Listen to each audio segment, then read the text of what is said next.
Hey guys, thanks for listening to The Cynical Nerd. Please keep in mind that we do not avoid spoilers for any of our topics, whether they are current or past media. Listen at your own risk. Oh, damn it.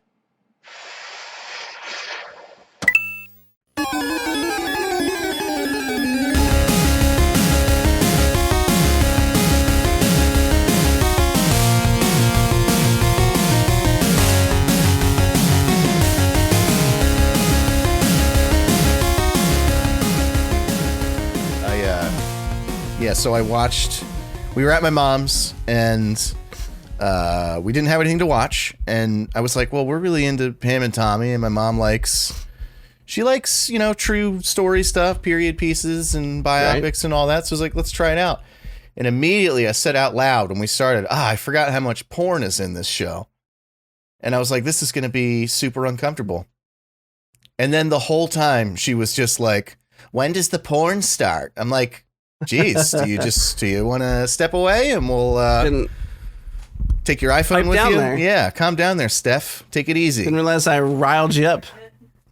It's not. Did you guys start yet? Yeah. Oh. Did Ron acknowledge my hellos from last episode? She didn't. No. Oh wow. So That's maybe fun. she's just telling me she's listening to them, and she's really not. Yeah, that's probably what's happening. She's like, it was good. I really like the part where you guys were talking about stuff. I really like the part where you guys are being dads. Yeah. That part was good. Yeah, that part. Yeah, that was great. Speaking of which, an elephant doesn't forget, and I am almost as fat as one still. We're here to talk about circumcision. I did not forget. Oh, circumcision. I forgot we were going to talk about circumcision. Derek. So Derek and I, myself and Derek. The two of us. Derek and myself. The two. Chris and I. You can say Chris and I. The king and I. We sometimes we start conversations sometimes we start conversations and I'm like, you know what? That would make a good conversation in the podcast. Mm-hmm. And for once we actually stopped ourselves. And we've had this conversation before, way back when baby Odin was born. Mm-hmm. Baby Yodine. And the conversation was as follows. Derek and I were both swarmed with guilt when the question was asked. And no, I don't mean, will you marry me? I mean the question of, do you want to cut some skin off of your baby boy's dong?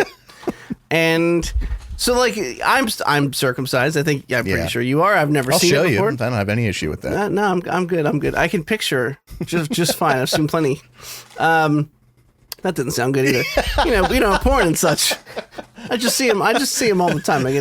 I'm subscribed. It's like a cat fax, but it's just a different dick pic every day. Right. Of course. It makes me feel loved. I am recording, right? Yes, good. That would have been missed opportunities.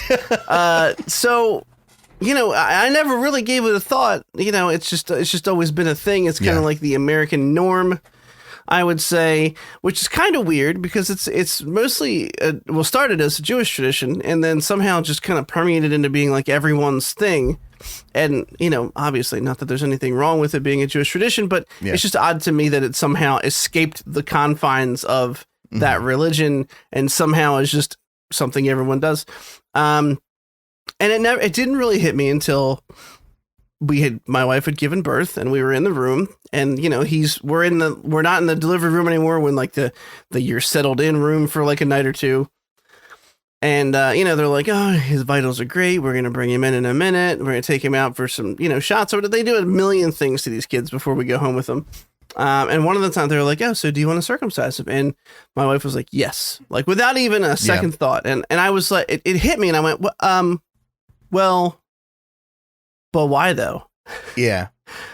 My issue was that I just never I had friends who had kids that were anti-circumcision.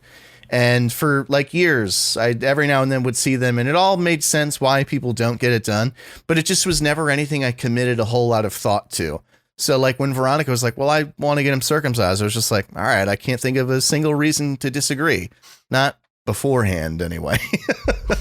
Yeah. And then, I mean, as we have discussed offline, I mean, I was like, well, but why? And, for me, I was like, well, I just feel like an uncircumcised penis in America is not as like taboo or foreign as it once was. People have the internet. They know what they are. They know what they look like.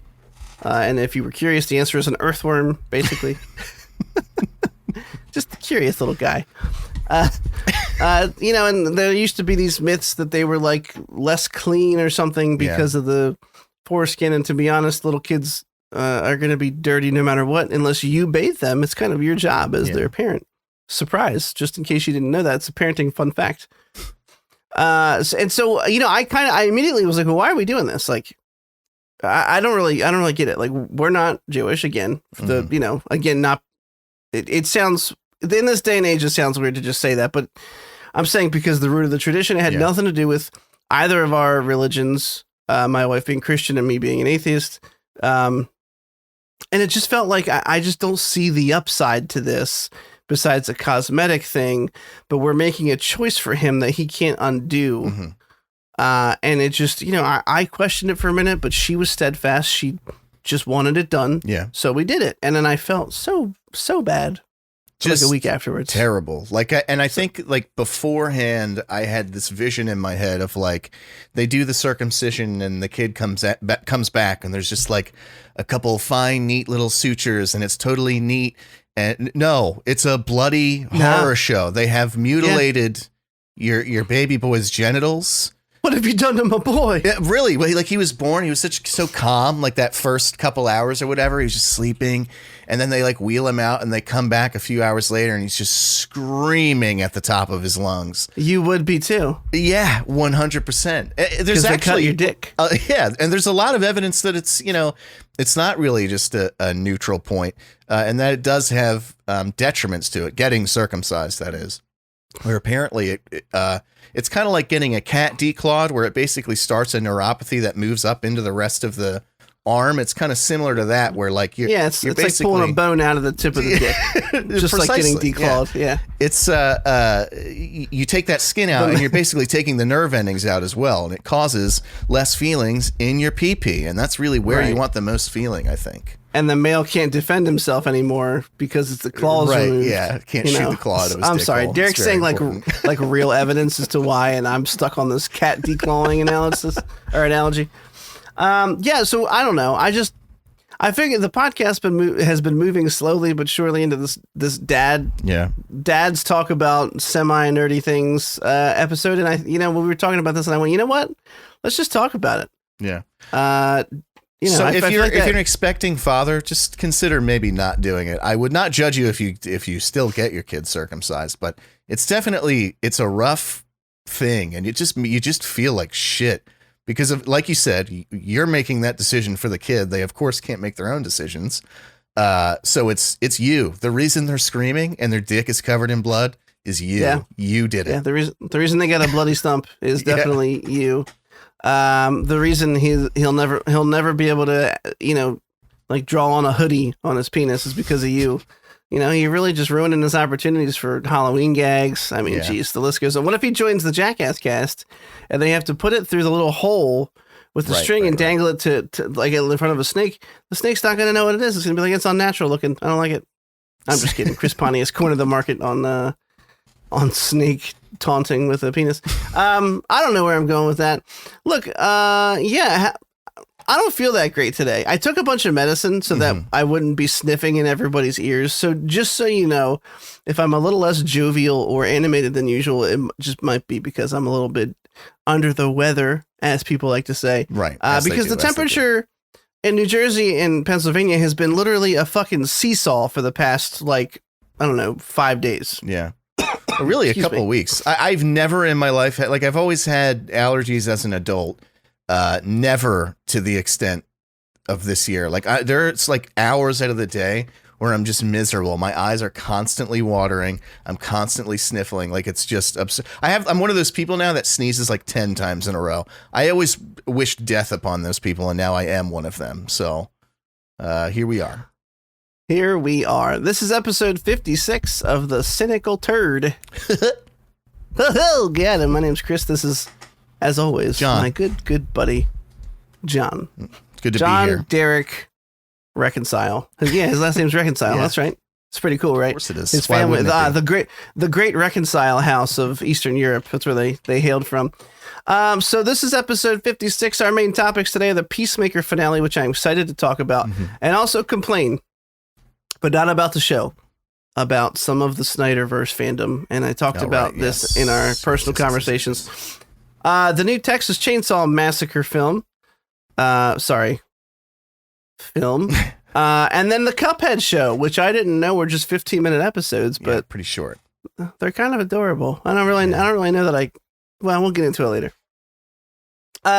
Also, until further notice, unless a better title is thought of during the recording, this episode will be titled Texas Chainsaw Massacre.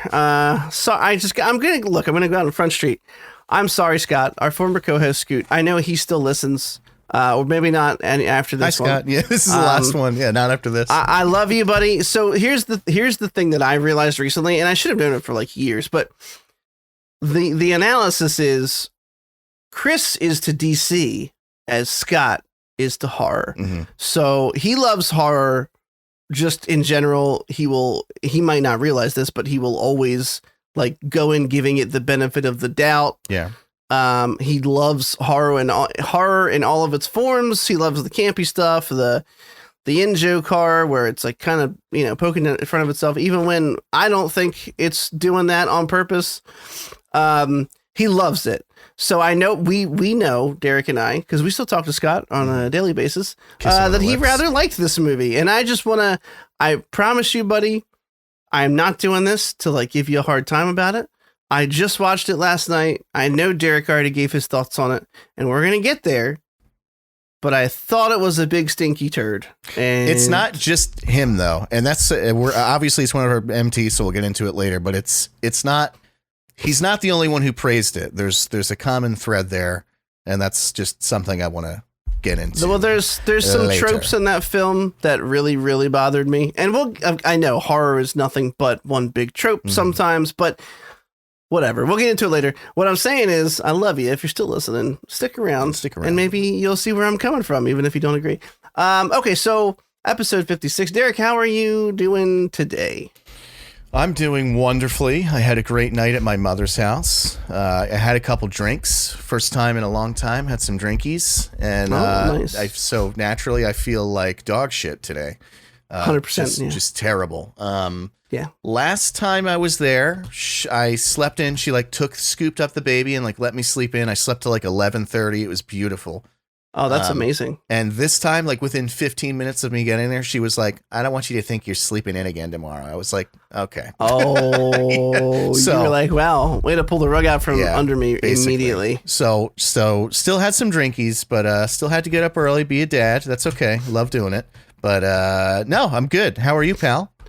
So this is just a personal question. You may not want to answer it on the podcast. So do you you just take it in by yourself, or is it you and Ron? So last time Ron was up in New York, she was helping her sister go to unpack for school. This time we both went. So, that's nice. Yeah. Little family youting. Family youting. Get it? Because Grayson calls him Yoden. Anyway, I didn't even say welcome. Told you, a little off my game. Welcome to the Cynical Nerd, episode 56. I've had a shit day, I gotta tell you. Aside from waking up feeling a little poo-poo-la-la, second time I've used that phrase today, I'm sure it will not be the last, especially with some of these articles we got. Just foreshadowing, guys. It's a hallmark of a good writer, even though none of this is written. So I had a whole plan today, right? It's Friday night. Feeling all right. Playing Horizon Forbidden West. I get done, which I'll talk about that later too. I get done. I'm like, every weekend I haven't officially cheated on my diet yet because I've been in such a groove that my cheats, they're still keto centric meals. They shouldn't kick my body out of ketosis because I don't want to. I lost 3 pounds this week, which is fucking great. Yeah. So I'm trying to find things that are still within the keto diet, but allow me to have something I'm not, because I'm meal prepping all week. So something that's, new and random. I found this low carb elbow macaroni and I found a recipe for keto mac and cheese. Obviously everything but the actual pasta is what is fine. So it's really just about finding that low carb pasta. And I thought, you know what? Someone in horse chat mentioned grilled chicken from KFC. And I went, holy shit. I want to buy a bucket of that, make keto mac and cheese. Boom. Cheat meal. Not really a cheat. Probably more calories than I should have, but still. I woke up a little late today. It's just a lazy morning. It was like I woke up right at 9, like to come out and get ready. And I walked out to see Grayson watching his iPad, Samantha asleep on the couch, and the animals asleep next to her. And I'm like, okay, I'm going back to bed. Woke up a little late and decided, like, you know what? I'm just not going to have breakfast. I'll just wait till this end of the day meal, have one. That way I'll feel even less guilty about it because I probably won't even go over my caloric intake. Right. I'll have keto mac and cheese, grilled chicken, go record the podcast. We're going to fuck some people up tonight. I'm ready. And I mean, like, verbally, you know. We're not going to go out fighting anyone. That would be crazy. Yeah, no. That's not. I just meant like Leatherface, you know. Right. I'm sorry. I was trying to be civil about it. I will not take pot shots throughout the episode. I promise. I'll wait until the MT. Anyway, here's a fun fact that you may not know. Not every KFC location does the grilled chicken. Yeah, believable. And it turns out that none of them near me do. So, and we found this out the shittiest way possible. I downloaded their app. We put an order in. Samantha's getting regular KFC. I'm getting my bucket of grilled chicken. My keto elbow macaroni is already here. I'm just waiting for the chicken to arrive to start the mac and cheese up. Very easy to prep. Order gets here. It's fried chicken. Oh, Jesus. So I immediately try to contact customer service through KFC. They make it fucking impossible. You literally have to call like corporate and file like an official complaint. I'm trying to get my money back. I'm like, you gave me the wrong thing, you know? Yeah. I haven't put in the app like wrong item or something, and it still didn't say like refund. I'm like, you know what? Like Samantha was like, look, I'll start your mac and cheese and try to get a hold of them to get a refund. In the meantime, if you want to just run to the restaurant and pick up the right thing and come back, okay, fine. Run over to the KFC. Oh, no. A different one, by the way. A different one. The first one was in Pine Hills or something. Right. This one's in Brooklawn.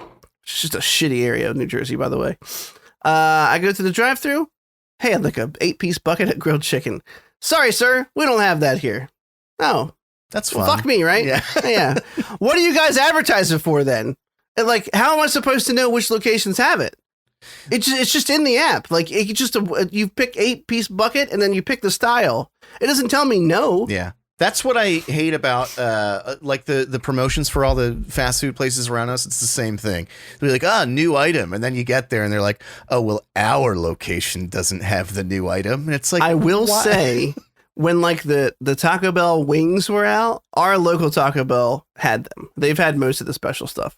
Anyway, I'm like, you know what? I'm just going to go to Acme, pick up like a fucking rotisserie chicken or like some grilled wings they have pre-prepped by the deli. Yeah. I'll be home right away. Get home. That's fine. The chicken is whatever. It's exactly what you'd expect from Acme rotisserie chicken. Mm-hmm. It's fine. It's also been sitting there all day and some of it's inedible. And the elbow macaroni tasted like fucking garbage, like paper mache. Oh, like it was like, I mean, I don't know how they made it. Like, look, I know there's a reason pasta is pasta because it requires certain key ingredients, but it was, I don't know, it was very weird. Texture and taste were both off. So you built this meal up in your mind for like days and you really thought this was going to be like a slam dunk. And then it just ended up being just one step after the next. Yeah. Just an exceedingly mediocre meal. And a car wreck too. Just to get to that, it was a lesson in frustration. By the way, fun fact about Chris, I become more and more of a whiny bitch the longer I go without food. Oh yeah, same. So I already knew I'd be a little edgy by the time I hit dinner just because I wasn't going to eat breakfast or lunch. Anyway, let's get into, it's been 20 minutes and we're talking about circumcisions in KFC. Let's, like I said, I took some medicine, feeling okay for right now. We'll see if they can hold up. First piece of news. Pretty quick flyby. Mm-hmm. I think there's been a lot of success in the Star Trek universe if you're a Star Trek fan.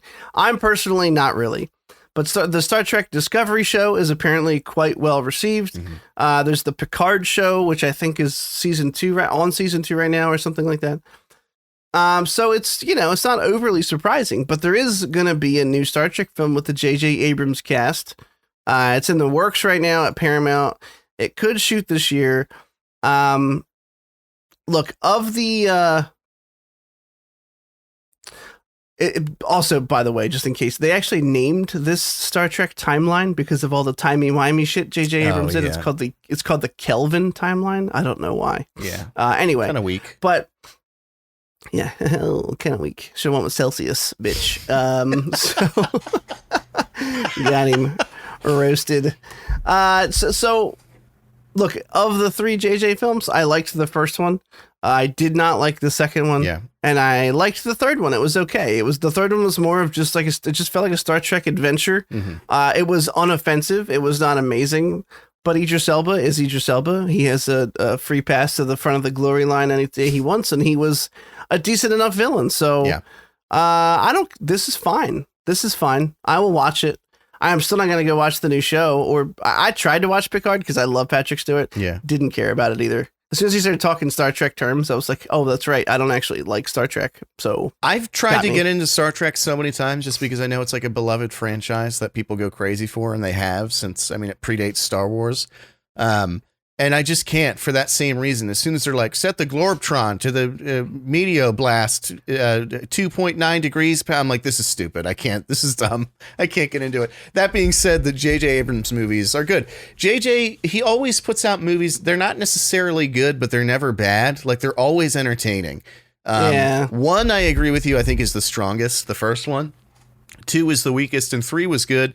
But a lot of what made 3 good was like a lot of the people who starred in that movie were dead by the time it came out. So it was kind of like you were just you felt good to like see them on screen. I mean, Oh my God. Not really. I mean, didn't Leonard Nimoy die before it aired? And same with Anton Yelchin. Don't remember, but I've never thought a movie was better because the people in it were dead and I was seeing them for the last time. No. I'm just saying, I just mean, it's like, I don't know. I think that was Anton Yelchin's last movie. He died in such a stupid way. The worst way. And I don't mean like he's an idiot. I mean, like, it was such a sad way because I really liked him as an actor. I thought he was great. He was excellent. And he literally got like crushed by his car. And he just lived so far off the road, nobody could hear him screaming for help. It's really so fucked.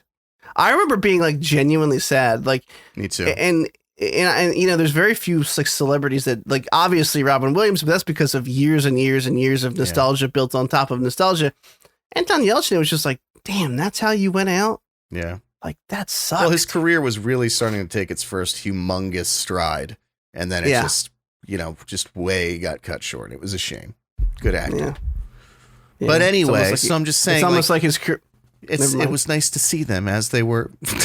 What were you going to say? It's almost like his career got pinched off. Oh, no. Just like those arteries. I'm really sorry, family of Anton Yelchin. Yeah, they do listen to the podcast. They talk to us on Twitter all the time. So yeah, yep.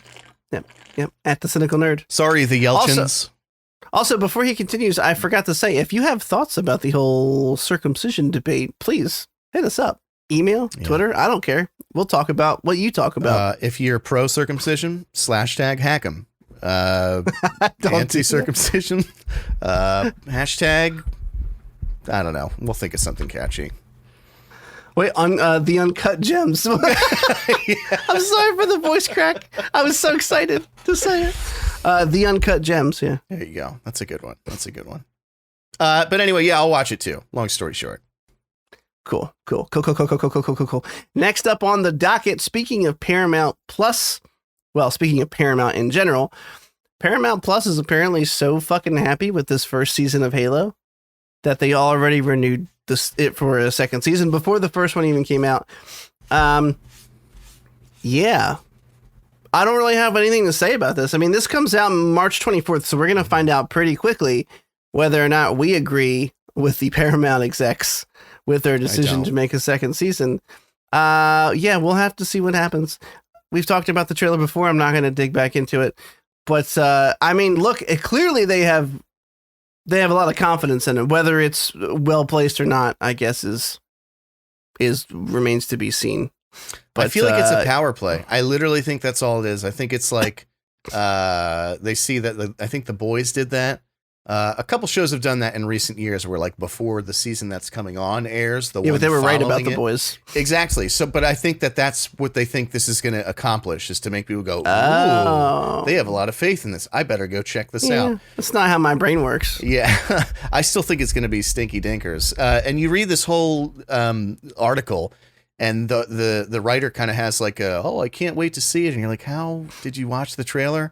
And then like somewhere down along the bottom, it's like, by the way, I have motion sickness, so I never played any of the Halo games. I'm like, okay, well, there you go. That's why you have no idea what this show is about. So you just see aliens and Schusters and just want to show up for it. I can appreciate that. Yeah. Okay, 2 pieces of cool news. We talked about the set premiere date for the Obi-Wan series, May 25th last week. There are 2 pieces of news here. I put them next to each other. They were in different spots in the week in review here. 2 familiar names will be making their way back to the Star Wars universe to help out with the show. One of which you will see, the other you will not. You will just hear him. And that is because John Williams himself, the Crypt Keeper, as he's become to know and become to be known in the last few years. Sorry, no one calls it. He's just old as fuck. Yeah, now, I was like, right? wait, what? Do people really call him that? Wasn't he like 89 when he just did like some? I don't. He's He was 89 he's 90 in the 70s. Yeah, surprise. He's like the reverse immortal. Like he's always old, always on the verge of death. But well, I guess it's not reverse immortal. It's just the shittiest version of it. It's just the worst. Like immortal. it's like if you lived your entire life and then a vampire bit you at 99 and you just never just stayed that before level. You were about to get this sweet release of death, and then you just stayed with all the cancer in your body and just osteoporosis. Right. Your fangs are dentures, is what we're saying. So John Williams is coming back into the Obi-Wan Kenobi theme. All jokes about his age aside, that's pretty wonderful. It's very. He's a literal god of a composer. Has done some incredible work, some extremely iconic work. Anything from obviously Star Wars to Indiana Jones to fucking Christopher Reeve Superman theme. Mm-hmm. I mean, this guy has run the gamut of recognizable and iconic soundtracks. And you say Star Wars as if it's one thing, but there are so many themes within Star Wars that are hugely recognizable. Duel of Fates, being one of the more recent ones with the prequel trilogy. It's incredible work. I mean, honestly, even though we think the sequel trilogy is sometimes big old poopy lala, again, third reference, like Rey's theme is really great. Mm-hmm. Like a lot of the new music is still wonderful. Like Kylo Ren shit was pretty good. Anyway, the other returning face, it's my boy Jimmy Smits. Jimmy Smits. You might know him from the streets of New Jersey. I'm just kidding. I don't know where he comes from. Jimmy Smits sounds like the guy on the corner that the Iceman he sells would talk to get his contracts. Yeah, he sells loose cigarettes and looser women. Jimmy Smits played Bail Organa in the prequel series, and he will be returning to pop up in the Obi-Wan Kenobi series. That's awesome. It makes sense, I guess, timeline-wise. He's still going to be alive. What's he going to do? Who fucking knows? But that's cool, I guess. I don't know. Thoughts? Yeah, like, it's cool, I guess, is pretty much exactly what I have to say about it. Like what do I think? Like, is everyone going to check in on the other twin? You know what I mean? Like, I don't know. Yeah, I don't really, like, I'm very neutral on it. Like, it's cool that I don't know. Isn't it kind of like dangerous in the danger zone of being like a member berry thing? Like, he was in them, he's been in them, he's here too. So the show's good. You have to like it. He's been in it. If he comes in organically, that makes sense. But if it's a shoot, it's just like let's make Obi-Wan make a pit stop on some planet to Alderaan so you can meet. I mean, obviously, if he comes in organically, do you mean? Oh my God, that might be the episode title. You might have just topped fucking Plain Salt. I wasn't really stoked on Plain Salt, to be honest with you. Organically, that looks really weird typed out. Yeah, it really does. Oh no, I don't like it. Yeah, it might not work. Organically, yeah, we'll see. Anyway, I don't know. We'll see. Treat this with a grain of salt. We'll see how it works out. May 25th again for Obi-Wan Kenobi. Obi-Wan. Next up on the list, Netflix. They keep, throwing money at people to make things. There's a BioShock movie coming to Netflix. Mm-hmm. with a really corny title from this article we pulled, which says "No Gods or Kings, Only Streaming." Oh, we get it, stupid. I don't know how well BioShock's going to translate to a show. I mean, obviously, I think any property, any video game property, if you use the right take, could be good as a TV show, but that doesn't mean it's almost never happens that they use the right take. They always go for like incredibly true to the origin story or visual appearance to get the super duper nerds in there. But then once you get in there and realize the show is a ball of shit, people just don't ever watch it. And then it gets a super shitty rating, and the, what's the word I'm looking for? Stereotype of video game adaptations being garbage is perpetuated. So I don't know. How do you feel about this becoming a Netflix movie? Not too great. I mean, I'm a little encouraged by the fact that it's a movie, and it's so there's going to be no need to like sort of keep the defibrillators out to like keep pumping it to life every new incoming season. I think you're right. I think BioShock 1 has such a specific feel to it. It's so like you really, it sounds dumb, but like you feel like you're underwater. Like you feel like you're wet when you're playing BioShock. It has I am wet when I play immersive BioShock. Vibe to it that I think would be hard to do in live action. Although the article does specifically state that whether or not it's a live action has not even been announced. But wouldn't it be worse if it was animated? Like one of the Resident Evil ones? If it were animated? Sorry. So I don't know. I guess as more information comes out, I'll have to see. But I mean, their track record with like taking beloved franchises and, putting them into live action is a little spotty. Like some work, some really, really don't work. So I don't know. Yeah. We'll have to check it out once we see more. Some are great. Some are hot, smelly, on fire garbage. Yeah. The other thing in this article that bothered me was it was talking about the first BioShock, of course. And then it was like, BioShock had 2 lesser sequels that were not as... I'm like, what? BioShock Infinite was awesome. Dude, people drag that game, and I don't fucking get it. I don't understand. Here's the thing. When it came out, everybody loved it. And then slowly but surely, people peeled away to be like, oh, I never liked it. Yeah, it was garbage. Yeah, you guys are an idiot, okay? You are an idiot. You are a singular idiot, all of you. Yeah, just you are un idioto. Not a real word. I just made it up. But I'm going to teach my son how to say that. No, I'll add it to his repertoire.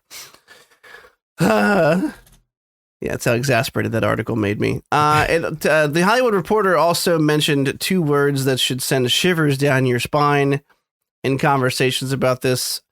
They noted a potential cinematic universe remains on the table for BioShock. No, please don't do that. Yeah. Just make a movie, let it be good or bad, and go from there. I mean, I'm sure that's what they're going to do. If the movie is hot garbage, excuse me, they're not going to fund anything else for it. So I hate when people, they get too big for their own britches, like right out of the gate. They're like, we're going to have I feel like you can't pitch anything in Hollywood anymore unless you have 1,000 different spinoff ideas, like at the ready. Yeah. We're going to do this BioShock movie, and guess what? Cinematic universe. Think of the spinoffs. Whatever. Fuck this. It could be good. I hope it's good. I really do. Yeah. Next piece of news we're going to save for the Peacemaker review, so I will push that to the back of the line. Makes more sense to put it down there. Mm-hmm. The next piece of news is more Paramount Plus news. They must have had a fucking call or something. We got nothing but Paramount Plus news this week. Sonic the Hedgehog, speaking of cinematic universes, Sonic the Hedgehog will be expanding as Paramount sign off on a 3rd film already ahead of the fucking second one, which comes out April 8th.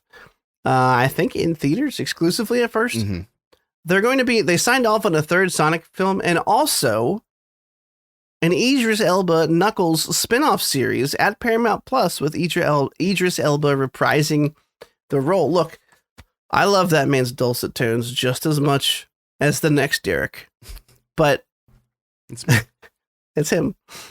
I don't know. This makes me leery.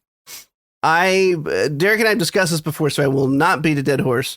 The first movie was dumb fun, and I hope the second one is also dumb fun.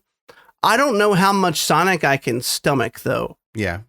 No, you know what I mean? Like, agree. It's there's really no. I understand like planning for another movie to come out, but it's like those are so simple to digest. Oh shit! The dog's gonna go off. oh no, what happened? Why don't you go? My dog's about to start howling. I'm sorry. Oh, okay, sure. Thanks, Einstein. I don't know. I thought I'd said what I was going to say already. Idris Elba's going to play Knuckles. Yeah. I was right there. There's a investor call on Tuesday, the Viacom investor event, and that's where they were talking about all the new shit that we're going to do. And I just really. Hey, did you make a mute button on your Stream Deck? No, I have my what do you call it? My Scarlet right here that I just manually do it. Veronica's holding his mouth shut, so hopefully that suffices. He usually just starts howling through his nose. I can hear him doing it now. I can kind of hearing it. That's hilarious. Every time the fire alarm goes off, he starts howling. But no, it's too much. It's like movies are so simple and easy to digest. You just watch them and then you go. He is the fire alarm. Yeah, this is not good podcasting right here. Sorry, gang. No, it's fantastic. Hey, listen, you're listening to the least listened to podcast with the highest audio quality ratio that you've ever heard. You can accept a dog once in a while, okay? Yeah. You greedy Unfortunately, motherfuckers. there's nowhere else in the house for him to go because then he'll just wake Odin up. Like when we record this late, so just has to be in here. Yeah, it's dumb. It's goofy. Just do the movies. There's no need to do a whole. There's going to be spin-off shows to that too, I'm sure. It makes me wonder though, like to get a guy like Idris Elba to lead your VA, your lead character. You're good. How much of your budget do you possibly have left to like for a show? That's what I was thinking. It's a show that's going to be heavy on CGI that is paying for Idris Elba. Yeah. There's going to be 2.5 episodes. Like, what is the show going to be? I really don't know. I don't have a whole lot to say about it. I got to say, I think Paramount's putting a little bit too much emphasis on Sonic the Hedgehog and his legacy. I would have done air quotes there, but I fucking didn't realize how clever my brain was going to be. It's also, they mentioned how much money the first movie grossed as like a figure, but that's like a really skewed, not that the movie was bad, but it's a skewed statistic when it was like the only movie that was in theaters. That was like right at the beginning of when COVID broke out. So it was kind of like everything else got delayed and like people who made Sonic were like, nah, just risk it. Go see it. You'll be all right. And people did. So it made a lot of money. Yeah. Good for them. Speaking of franchises that might start to overstay their welcome, Stranger Things ending with season 5. You heard me right. We're still waiting for season 4. They have officially, they've talked about having multiples before, but they are officially ending the show with season 5, which I gotta say, good for you. Yeah. It remains to be seen if season 5 will have overstayed its welcome. I'm kind of in the same boat with this as I am with the Star Trek movies. Obviously, the first season I liked a whole lot. I think a lot of people liked the whole first season. The second one was just okay to me, and I really liked the third one, actually. Mm-hmm. I thought this third one came in kind of strong. I don't know how you feel about the Stranger Things series or even if you like it, but... I did. I liked them. Okay. Pretty much in the same way that you just said. 1 was great, okay. 2 was like good, and then I thought 3 kind of brought it back. So yeah, the 3 was Apollo Creed. It was they were punching up a weight class, I don't think that makes sense as a boxing analogy, but that's okay. You know what the fuck I'm saying. Okay. Anyway. I'm overwhelmed with joy that they actually have an end in sight. I know initially I am too, yeah. They only wanted to have 3 seasons, and so I kind of thought, well, until the last episode where they clearly set it up to, lead into a 4th, that the 3rd was going to be the last.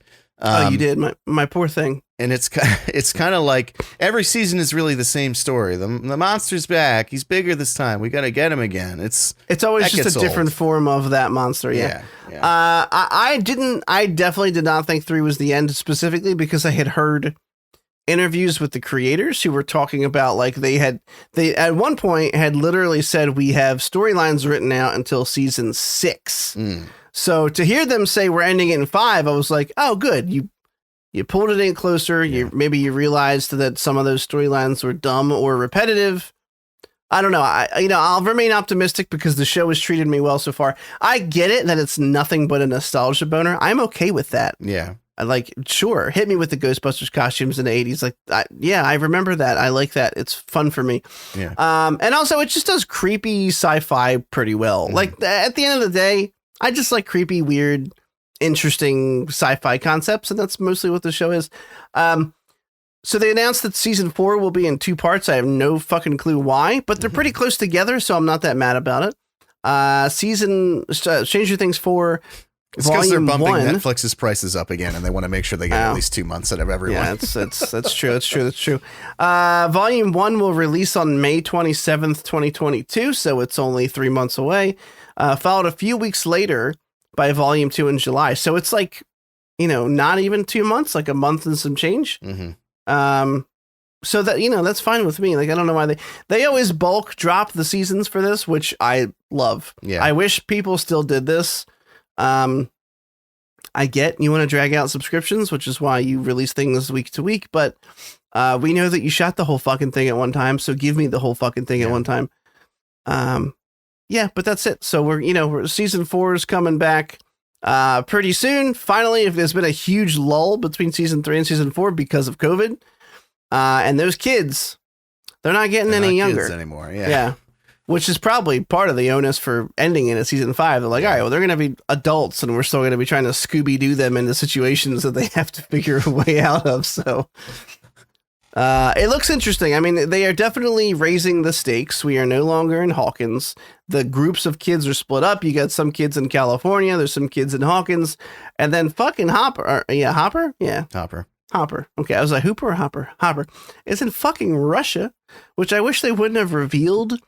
Because such a weird thing to do, yeah. Getting a surprise that there was like theories that he went through that and came out somewhere else, but we didn't know, and to just reveal it felt so stupid. Yeah. I mean, just save the reveal for the show. It would have been cool to figure out like, oh shit, it's not just a gateway to the Upside Down. You can use it to kind of travel around like I don't know, Stargate, Splitgate, fucking whatever. Who gives a shit? All right, next.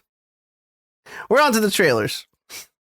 Up first in our trailers is a fucking really weird one. Chippendale Rescue Rangers. Chippendale Rescue Rangers. Chippendale Rescue Rangers. That was beautiful, and you're not feeling well either, so that's even more impressive. I'm not. Yeah, I can do Darkwing Duck too if you want it. Yeah, could you real quick? You don't feel on the spot, do you? now that I said that, Darkwing Duck. When there's trouble, just call DW. Darkwing Duck. I went too high and then I had to falsetto it. Let's get dangerous. Darkwing Duck. Anyway, I love those shows. They were fantastic. Chippendale Rescue Rangers, though, might not be. Oh, I am doing great on the segues tonight. Patting myself on the back. Fuck all of you. Chippendale's Rescue Rangers is a series coming to Disney Plus. Yeah. It's kind of bizarre. Yeah, it's going to be a movie.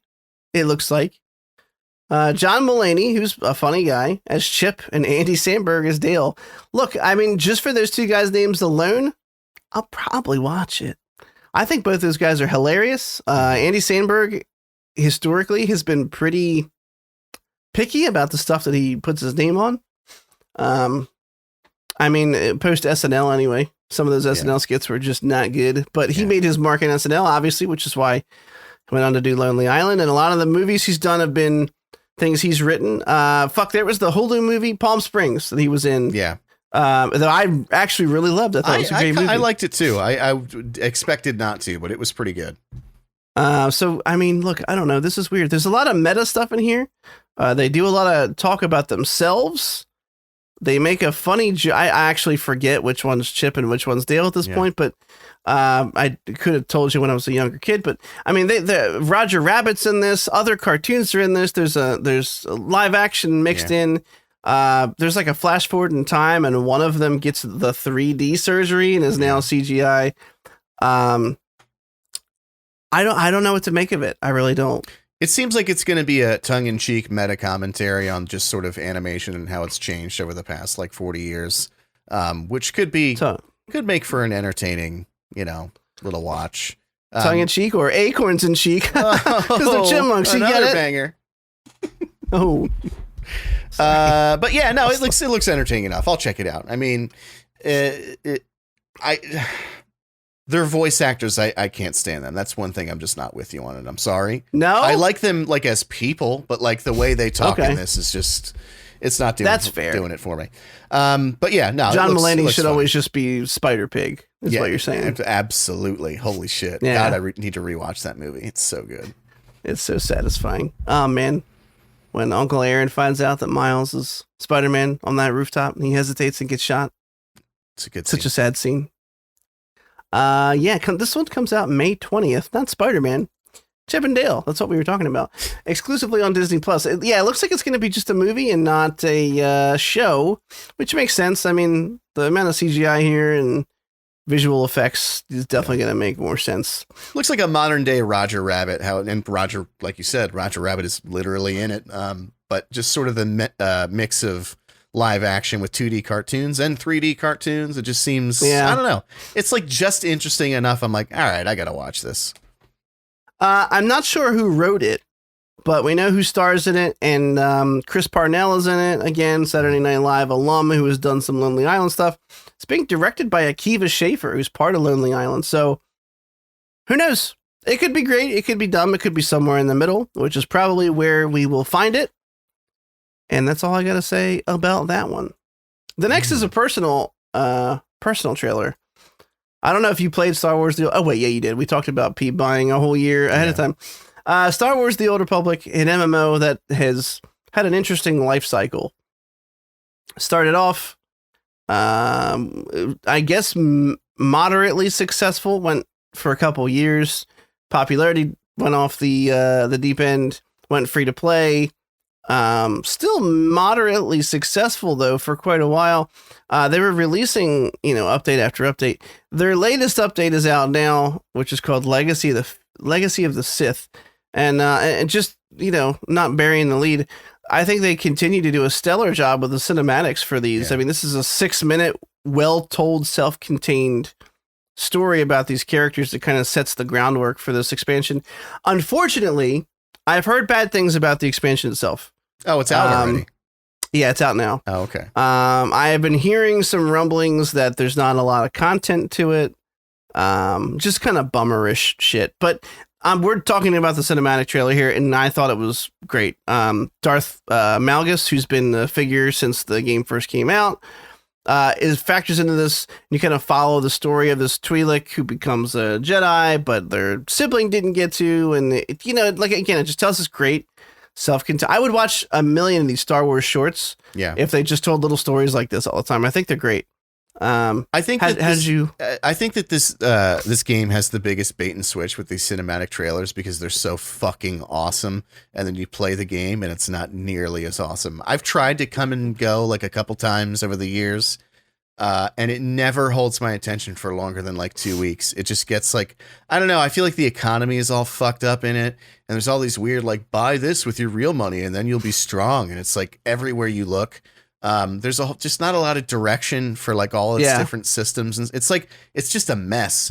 That being said, I've always heard that the storylines, and this is one of the first really big MMOs that had like a really poured money in the writing of its story for each class, and those are apparently all good. Like all of the classes have a good story, and so every now and then I go, all right, I'm going to try it again, and I try, and I just can't. But again, we're not talking about the game. We're talking about the trailer. They've all been good, literally all of them. This one was no exception. I mean, you hit everything that I was going to say, but I'll say one thing. I rewound it like 4 times was when the Twi'lek was fighting Darth Malgus or whatever you said his name was. And she has the holocron in one hand and she's like blocking with the lightsaber. It's really good. And then like force grabs the holocron with the other hand so she can grab the saber. Oh, it was so cool. Love it. All very cool, but I'm not doing it. I'm not going to play it. I'm going to play Final Fantasy 14. Oh, what's up? Here's the secret to playing Star Wars The Old Republic. It is not an MMO. It is a BioWare RPG with branching stories.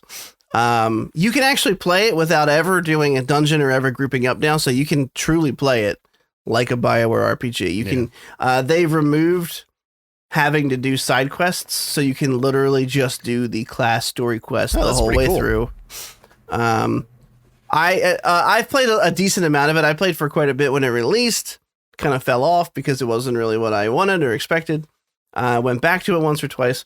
Me and a good buddy of mine, Jose, went back. We were like, look, we're gonna play through the story of these, because there's like Infinite Empire and then something else.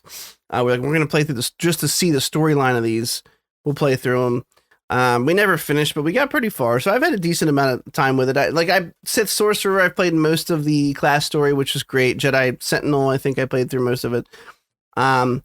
If you want a decent Star Wars class-based story, there's a lot of them in there, and you can play it for free. You can play all these classes up to the maximum level, get a decent story out of each of them, just have a good time. They made a bunch of changes to the way classes work in the new expansion. I'm hearing mixed stuff, like some people love it, some people don't like it. Obviously, there's favor given to those who pay for a subscription monthly, with things like you have like a legacy now, where you can have like it's almost like a family tree of the different characters that you have. They can all share the same like surname.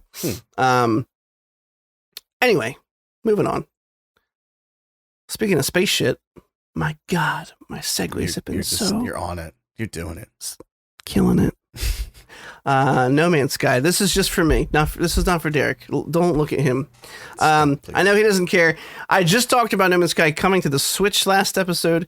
They are releasing another content drop called the Sentinel Update. It is exactly what it sounds like. There's a bunch of changes to the combat in this, both in terms of how combat feels and plays, and also how the Sentinels themselves spawn and react to you. There's also visual upgrades happening here with the projectiles, some under the hood stuff that you might notice and you might not. Right out the gate when I booted it up, mining like minerals and shit looks cool. Like there's like electricity sparking around it and shit now. Like they just visual improvements, stuff like that to bring it into the 2020s. I mean, you gotta remember this game came out in 2016. They've been providing free content updates for it ever since. There's some cool stuff here with they introduced a big walking mech that you could use a little while ago, and they've introduced this autopilot module to it that you can craft and install in it, and it will just follow you in combat to like assist you now. That's neat. They've made it so the Sentinels will now chase you into caves instead of just being able to go underground and they don't know where the fuck you are. Combat's more deadly, blah, blah, blah. There's some new cosmetic. You get the idea. There's just a bunch of new content. They've kind of released this idea of like a Sentinel tower on the planets, and if you can find it and shut it down for a little while, I'm not clear how long, there will be no Sentinels around, so you don't have to worry about immediately starting another fight with them. Just stuff like that, things to shake it up. I have to bitch just for a second. Again, I know that Derek doesn't have much to say about it, so I'm going to do it. This game on PC has a stuttering problem. It has had it since the game fucking came out. I'm running a 3080. This game's been out for fucking 6 years, and it still does it. And there are people who are like, oh, you got to do this config file edit. No, I don't. I should not have to. Yeah. That's fucking insane that they haven't figured out what causes this. I don't know if it's like when it loads in new assets or something, but you can see it. Like if I boot it up, I streamed it for a little bit, turned it off after like 15 minutes because it was still there, and it's still extremely disheartening. Just running around, it just feels like there's little like just every so often, not constantly, but it's noticeable. And it's annoying, and it shouldn't be there. They even like put NVIDIA DLSS in the game, and I put it straight to fucking performance. Still does it, bro. So I'm concerned, speaking of that, basically there are rumors about that is going to be the case with Elden Ring's PC release. Oh no. So it started basically FromSoft always just made games for consoles, and then everybody kind of whinged till they finally just, oh, you hate that word. That's right. Sorry That's okay. That. It just sounds like you're trying to, I know he didn't make up the word, but it always reminds me of Loki from the first Avengers. Oh, it always reminds me of the Hound from Game of Thrones. Oh, okay. Quit That's whinging. Okay. Continue. That's whinging. Anyway, totally lost my train of thought. What were we talking about? Elden Ring PC performance. Elden Ring PC performance. So basically all the other games initially were just on console and people just whinged about it until they finally put it on PC, but they were very poor ports. And it took like a while for those ports to actually stop having these stuttering issues. Now I was in this thread earlier, it was all conjecture. It was like, follow this link to see where this guy talks about how this streamer was saying that in his early release copy, it was fine, but somebody else was saying, and it's like, so it's all, hearsay, he said, she said stuff. So I'm not overly worried about it. I'm more so worried about their track record of their PC releases having those stuttering issues and them taking a while to fix it. And then you look at things like they did the network test and they didn't have one for PC. It was console only. And I'm like, I hope that they're not like deprioritizing the PC version, like that would be, I don't know. So we'll see. I'm not like canceling my pre-order or anything, but I'm a little like, let's see how this turns out. Like maybe we should buy it on console. I don't know. I kind of like, look, you might have an excuse to use your PS5, right? Yeah. Yeah. I pulled up a clip for PC performance. It's our good buddy Asmongold. Thanks for the shout out on the stream, Asmongold. I really appreciate it. Doing a Red Bull stream clip. I kind of hate that guy. He has a 3080 running a 1440p monitor. Hey, what's up? My exact configuration. I guess he was noticing some frame rate issues on his. People were talking about it. People are talking about how they think it's a shader caching issue. This guy says similar behavior in Sekiro. I had almost no issues in Sekiro. Yeah. Well, I think by the time we played it, they probably worked those kinks out. It had been out. Well, he said once the shaders are cached, the FPS drops usually disappear. They are usually the worst when you first install and start the game, but should clear gradually. Same thing happens in most modern emulators. Blah blah blah blah blah blah blah blah blah. Yeah. I don't know. That is a little worrisome, and because I wouldn't have to worry about it on PS5. I'm actually considering it, kind of. Mm-hmm. I don't know. We only have a week to figure it out, so we better figure it out soon. Yeah. Way to bring up this problem that I didn't think I needed to think about. Now you have another thing to figure out. You're welcome. Have a good week. Anyway, this was about No Man's Sky. Good for them. I hope they said they're nowhere near done with updates for that game. I hope they're not. I also hope they fix the fucking stuttering issue. Fuck, it's annoying, dude. Every time I boot it up, I'm like, I miss this game, and I'm like, wait, no, I don't. Stuttering. Fuck this. And I've dumped so many 370-ish hours in that game. Anyway, next trailer. I actually think just because you kept being a naysayer, you were being a hater for a little while there. Watching this trailer actually kind of made me want to install and check it out. I've owned it. Peebo got it for me like a year ago. He was just the general. The key word here that Derek brought up last week. The general gameplay loop is really not the same. It's really just the same as it's always been. I mean, you're exploring, you're looking for new shit. Sure, there's a ton more stuff to do, but it's still like make your own fun. You know what I mean? Yeah. Like, you want to build a base somewhere? Cool. What do you want to find a planet that looks like Earth? Have fun searching around the stars. Like, it's kind of, it's build your own adventure type stuff. And when you really like managing a fleet of ships and sending them out on missions that go in real time, you can do that. It's just a lot of that, but at the heart of it, it's still just about an exploration, you know? Yes. I feel like that was deeper than I could usually go. It's pretty good. That's what she said. Next up, The Boys Diabolical. We had a teaser a little bit ago with the baby and the lasers and the heads. Yeah, that should make sense. They released an official trailer for it. And I gotta say, this one was much better than the teaser. I actually like some of these were really cool concepts. Just about what's taking place in the universe of The Boys. So yeah, I mean, I don't know. I was going to watch it anyway. You don't have to really twist my arm. I like The Boys universe, and this is R-rated animation. Reminding me a little bit of Invincible with the style of like the first clip in the trailer. That's what I'm actually more into it now that I saw this, because it seems like it's anthological. Like every episode is going to be a different story, different animators, different, like the whole spiel. I don't know if we talked about that on the show, but if we did, I totally forgot about it. I said like the Animatrix. Anyway. But no, I think it looks cool. There's clearly, they got the team who animated Rick and Morty does an episode. It's very, very Rick and Morty adjacent. But no, it's yeah, I agree. I think it looked cool. Looks like a fun time. Not only is it a fun time, it's coming out real soon, March 4th. Oh wow. Oh, very soon. Coming Jesus. at you. Lots of stuff. I feel like lots of stuff comes out March 4th.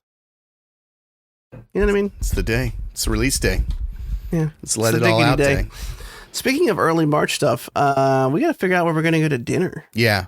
Yeah. Do you want to do you want to splooge on dinner? Do you want to do like a fogo I was thinking like and sweat it? We could go crazy. We could go a little nutso butso. It's up to you. Nutso butso. It's up to you.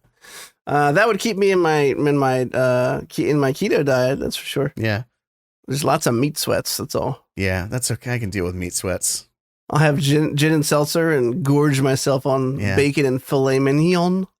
Yeah, now you're just convincing me more and more. I feel like that's the play. Steakhouse. The thing about that is you don't have to convince. It's fucking deliciously cooked meat. It really sold. is. The meats. Speaking of the meats, that's not a good segue for this. Nope, falling apart. Mandragora is a trailer that Derek here just put in today. So Derek, I'll let you talk about it. I just watched it today, right before we started. Looks neat, but I don't know much else about it. Nope, me neither. How'd you find it? Very little. Oh. It just was added to me on YouTube, and it just looks like probably Castlevania inspired 2D type. You know, maybe even like a 2D Souls like. Looks like there's like some spell casting and some sword wielding, and there's monsters and demons, and you shoot them and you slash them and you pull them out of the ground, and that's just my shit. That speaks to me. Those are the games I grew up on. So yeah, it's a literal like 48-second long teaser trailer, but it was enough that I thought it was worth mentioning. Just because it looks fun. I just like the vibe it has. Very well animated too. It looks great. So you said 2D, but it's not, right? So these are all 3D models. Oh, 2.5D. Sorry. Oh, 2.5Ds. Yeah. Speaking of which, I'm not sure if I'm going to go to E10 this year or not. I don't know. Anyway, in Mandragora, mankind is surrendered to the world of monsters. People hide away behind walls of brick and palisades of ignorance constructed by their leaders. Joy and delight are coveted jewels out of reach of the masses. This is not the world you were promised. Travel by night and take it back. That's the synopsis. Or very synopses. sexual. Yeah. Sexual feeling. Anyway, I don't know why I did that. I'm sorry. It's okay. That's the end of the trailers. It's just about time to get into the main topics. Do you have to pee-pee? No, I don't. Let's do it. Oh. It's like 5 weeks in a row, no pee-pee. Man, that's fucking incredible. I'm so proud of you. And I don't mean on the podcast. I mean, I haven't pissed in 5 weeks. Oh, shit. Yeah. Should get that checked out. Yeah, probably. No emails, but a super quick shill. If you want to tweet at us, it's at The Cynical Nerd. I said that earlier. Facebook.com/The Cynical Nerd. If you have a question, hashtag AskTCN. If you want to tell us why, how, where, when we fucked up, it is hashtag FuckTCN, along with your comment of choice. You can also email us at questions@thecynicalnerd.com. And that's it. That's it. Yeah, we're going to do it. Before we start, Derek, are you going to E10 this year? What is E10? What is E10? You're going to be eating these nuts. Yes! I got him, boys! We got him! You mentioned that. You tried to get me to go join a Discord call at like 1 a.m. the other night. 1 o'clock in the morning. I have to tell you the onus of that. God damn it, I'm so happy you fell for that. I didn't initially. That was... I have to tell you the onus of that joke. So Smadley hits me with that. Shout out to Smadley. Live on stream. He's like, you going to E10 this year? And I was like, what's E10? He fucking got me. I was like, oh my God, I hadn't heard of that one before. I'm proud of you. He goes, yeah, I just heard it. And I was like, dude, we're going to get somebody. So I was like, let me try and get Derek. And then, of course, it was 1 a.m. and I was a little tipsy. And I was like, man, I feel like a jerk for even asking him. He's like, oh, jump in like the Deep Rock Galactic. There's always people playing, try to get somebody. There's a clip that he took of me hopping in a rando's channel And he's like, hey, man, what's up? And I'm like, hey, man. I was like, you think you're going to E10 this year? And he goes, you're going to be E10D's nuts. He fucking knew. And he got me. Public embarrassment. I was shamed. I signed off immediately for my stream. It was pretty hilarious. Madly got it on clip. Anyway, it's time for the main topics. I'm so glad I got you with that on the podcast. It'll be recorded for all history. I'll make sure to file it with the Library of Congress to preserve the records. Right, of course. It'll go down in the annals of history. Oh, I'm sorry. Before we begin, I've been playing Horizon Forbidden West on my PS5. I know it's been taking a back seat because we're so laser focused on next Friday, Elden Ring, although now there's a lot of weird uncertainty in my stomach and I don't like it, thanks to Derek. But no Horizon Forbidden West, it's gorgeous. Like, what'd you expect? Like, Guerrilla Games, the first one was really great looking on even on PS4. 10 times better on PC when it came out, which I know you played a little bit of and can talk about. Forbidden West, like it's kind of a bummer in one aspect alone, which is that I thought it was just going to be, this is how great it looks and it's at 60 FPS. There's a choice. There's either a quality mode or a performance mode. And the difference isn't crazy. As far as like graphical, but I mean, if you can absolutely tell a difference, and if you want the best quality picture, it's 30 FPS, which is shit. Oh, that sucks. Yeah, and I'm like, what? I got this big, powerful new PS5. It's supposed to, we're our next gen consoles, boy. And I'm like, what? I gotta straddle my FPS to have it look. Don't get me wrong. You put it on performance. It loses just a little bit off the top. Yeah. It's noticeable, but it's not that bad. The game is still fucking amazing looking. I mean, Jesus Christ, they did such a good job. It's really fun so far. I've started to notice the things they've changed to make it better than the sequel. I'm not 100% sure the way weapons works, but in the first one, it's like you kind of have to just know like the right vendor to go to buy like the best bow or whatever. In this one, it doesn't look like it's like that. There's workbenches you can upgrade your existing bow. I'm not sure if you can change it from like an uncommon to a common to a rare or whatever, but there's a new workbench system in place. There's one, I've already gotten one of like 4 new gadgets. It's the pull caster. It's basically like a grappling hook. Yeah. So if there's 3 more unique weapons in this game that are going to change gameplay, that's going to be sick because that one itself is already really cool. I assume one of them is going to be like the glider we see in trailers or something, but there's a lot of verticality in this game. There's super high like watchtowers that you have to climb, and they're not like Assassin's Creed watchtowers. They usually just hide some kind of goodie at the top of them. Yeah. Although I did make several jokes about where's my hay bale on the way back down. Anyway, it's good so far. I like it. I mean, I keep hearing the story's not like amazing or something, like the main story's not, but so far I've really been enjoying it. Like the story quests I've done, you played the first one all the way through, right? At least one point in time? Like 90% of the way through. I never actually did it. Yeah. Did you get like the big reveal though about like who she is? I don't remember. I don't care if you spoil. Like, I really don't. Okay. I don't mind. Well, the whole thing with the first one is she's an exact clone of this Elizabeth Sobet, who was trying to save the world back before it went to shit with this Gaia system that's basically like a terraforming thing for the planet to help, recuperate from the devastation that these humans have wrought on the planet.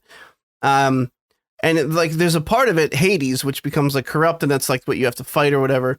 So you start off and she's looking for a backup of Gaia. Like that's her whole, like you start off and, you're kind of right in the shit. Like she's like, the whole background is I've already looked through all these sites that I had to lead for. Here starts the game. This is my last one. Like this valley is the last tip I have. And spoiler alert, it's not there either. So that's the game is like, I got to go looking. There has to be another one out in the West, so Forbidden West, surprise. So it was always kind of like a pseudo apocalyptic sci-fi story, but it wasn't incredibly amazing, but I liked the first one like well enough. Yeah. And so far, like the premise of like trying to track down a copy of it, and she gives Varl from the first game, he helps you out with some stuff. You probably don't remember him if you saw him, you'd be like, oh yeah, Varl. she gives him a focus that she found and like kind of introduces him to and that's really cool to hear her tell like another character in this world that like they believe gods exist and shit. Yeah. And she's basically like, it's not real. Like there is no goddess. This is Gaia. It's a program. It's a data center. He's like, what's data? Like those conversations are really cool. Anyway, I'm having a lot of fun. Didn't expect to talk about it for that long. Yeah, Elden Ring's going to take over my entire life when it comes out this coming Friday. Yeah, you got to try to just burn through that game. I'm just trying to, oh my God, so many question marks to, actually the map hasn't been that bad so far. Yeah. At all, actually. I went through like 3 check marks and then I'm in like a valley right now, so it's kind of linear, but I went through like 3 check marks and then the next thing on the map was like the story quest. So I did that. So I'm kind of getting like a nice mix of both right now. It's a good pace. I did have the talk TM with the significant other about Elden Ring. Good. And I said, so look, I know, you know, Friday night, of course, was like normal. Like I go upstairs after he goes to bed and I'll be up probably too late. Saturday, I have to watch him a half day because she works. I said, but if you're okay with it, you get home Saturday, I might kind of disappear upstairs and just stream really early and like play a bunch of Elden Ring. Yeah. We'll see how it goes, but I got the hats off. In fact, this Friday when she came home from work, she was like, "Are you going upstairs?" And I went, "Oh no, it's next week." You have a whole week to prepare yourself. So I feel like she was prepared for it this week, and I gave, you're welcome. I gave you an extra week. And now I get extra slack next week. Yeah. It was, you're welcome. Sorry. Let's get into the shit. What do you want to talk about first? What do you want to do? Peacemaker Cuphead, first? What do you do? Because it's going to be brief. Oh, that's true. Animation's gorgeous.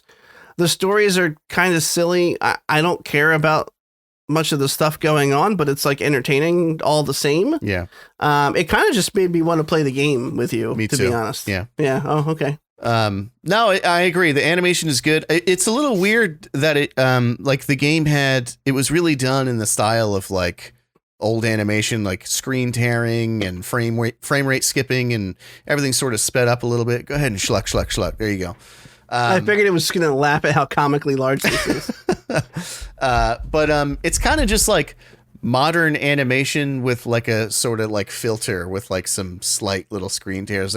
Whatever, it doesn't matter. The point is that like they just raised up like the 50s slider. Yeah, a little bit of film grain on it. Yeah.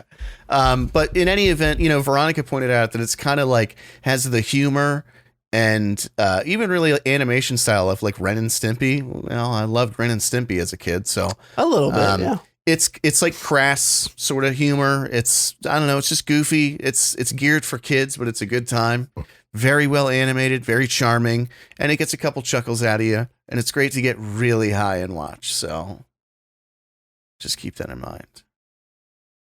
But it was never about the story. You know what I mean? It wasn't like, oh, what'd you think about the hook at the end of episode 2? It's a kids show.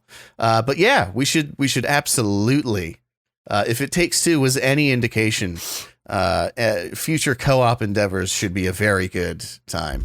And I would love for the next one to be Cuphead. Yeah. And speaking of It Takes Two, I referenced the vacuum cleaner today, but it was not what you think, ladies and gentlemen. I was referencing Sasha Gray's fellatio abilities. Yeah. Know what I got to do later. Moving on. Yeah, okay. Cuphead show. I think we should do Texas Chainsaw Massacre now because I'd like to end on a happy note. that sounded worse than I meant it. I apologize. I mean, look, no secret. I already said it. I didn't like this movie very much. I think it suffered from a lot of bad choices. Yeah, I don't know. So I'm going to let Derek go in just a second here. If you're writing a horror movie and you're like, hey, let's rip off the idea for that Halloween remake in 2018 where the original terrorized girl comes back and she's just been waiting and she wants to kill the bad guy. And then you realize that the original actress for that character is dead, which is the case. Marilyn Burns played her originally and she has passed away in 2014. Rest in peace. Maybe that's a sign that you just shouldn't do that. Yeah. Because they recast her. And then I think they were trying to be subversive by having her get murdered by Leatherface. But her murder was one of the things I hated most because she got like held up with a chainsaw. Like, what is that doing to your insides? She got held up with a chainsaw. Clearly some up and down motions take place. She's somehow alive like 15 fucking minutes later and like has the ability to speak and like isn't spitting out blood and like talks to and like gives her shotgun away. There were so many things like that in this movie that were so stupidly unrealistic for, I'm not saying everything has to be grounded and realistic, but like that just felt so over the top dumb that she was alive still and could have a fucking conversation. I know it feels like a little thing. It's just one example. It's not little because it was throughout the whole movie. Even the dude who got his like face carved in half and his neck cut, he's bleeding out on the floor for like 4 hours, and then he just like gets up and like walks out into the street, and then he dies. It's like, what? How did you get up? You've been bleeding this whole time. I have to say this early just in case you were going to say it and you were going to steal my thunder.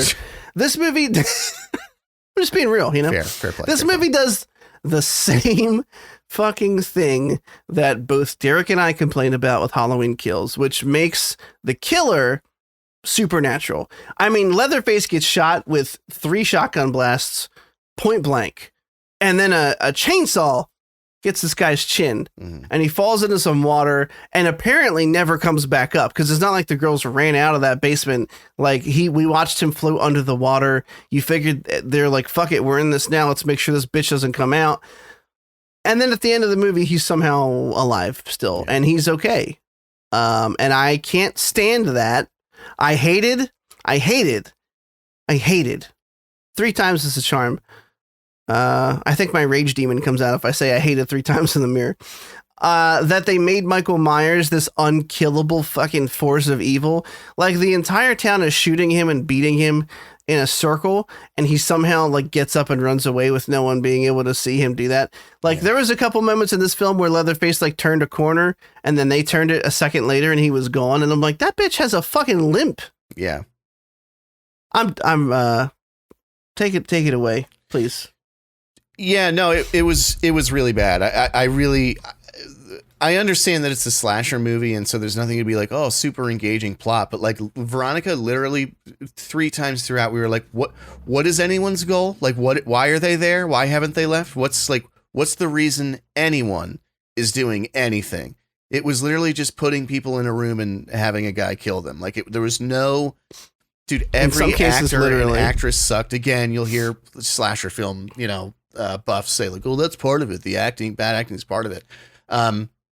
I thought that the characters just sucked. There was the guy who like desperately wanted to be Tom Hardy and just failed throughout the entire time. Like Richter. Clearly that guy just like has been watching Tom Hardy movies in preparation for this role. And anyway, some of the kills were good, but like good kills don't make a good horror movie. I mean, the part where he like breaks the dude's wrist and stabs him in the throat was like, ugh. When he bashes, I said gross out loud. Yeah. When he bashes not Tom Hardy's face in with the sledgehammer was very gruesome. Very gruesome. All the shit on the bus was great, but yeah, it's like, it just becomes unbelievable. Rewind. Hold up. This is one of my bigger gripes about the movie is the scene where I said, remember that super cringy line where they said you'll get canceled? A, still horribly cringy in the moment. And B, as that scene progresses, there's like 15 people in that bus and like, look, you're trapped. You cannot get out. But instead of them like going, let's just try and take him. Like he can't kill all of us. They desperately turn around and clamber out the windows and let him kill them one by one. And it's not a short sequence. And still, let's just say 5 people have died. These people are trying to get out of the window. There's blood everywhere. They know they can't escape. They're still just doing this at the window like a little cat trying to get outside. And no one has figured out that he's a dude who, like, if just 3 people were holding his fucking arms, you could get the chainsaw away. It's so infuriating. Yeah. I hate that fucking scene with every bit of my being. I just mean the kills themselves were cool. He cuts a dude down the shoulder. The woman's climbing out the window and he cuts her in half. It was shot really cool. I agree. Some of the cinematography was cool. I was so mad at that scene by the time he cut her in half, though, that I didn't even enjoy it. Yeah. It killed it for me. But it doesn't have any of what like made the 2003 remake good. There was none of the like sweat and grime and like cigarette smoke. Like you just feel like you're in that atmosphere. None of that was present. But I do have another friend who's like really big into horror. He's a horror streamer. And he did like a spoiler-free review type thing on his, Twitch channel. And he broke it down piece by piece. Like, you want to give him a shout out? Characters, story. I do. 10 Crispy Boys. How does he stylize it though? That's a great name. Let me just 10. There he is. It's 10 _ crispy _ boys, which is BOIZ. Good friend of mine from high school. He's a horror streamer. He loves horror movies. He always has since high school. Anyway, he laid it out. And like he kind of did this thing that, in my opinion, was what we always kind of talk about. He was making excuses like, yeah, sure, the storyline wasn't good, but it's a horror movie. Yeah, sure, the characters weren't good, but it's a horror movie. Yeah, sure. And it just was like one after the next, which to me, I'm like, come on, man, you can't just blame the fucking genre on everything. Right. But then I realized, and I think that, this makes it make sense to me. Overwhelmingly, people are saying that this movie sucks. It's gotten terrible reviews across the board, but you see a lot of like slasher movie fans liking it. It sounds redundant to say because it's a slasher movie, but it was made for slasher fans.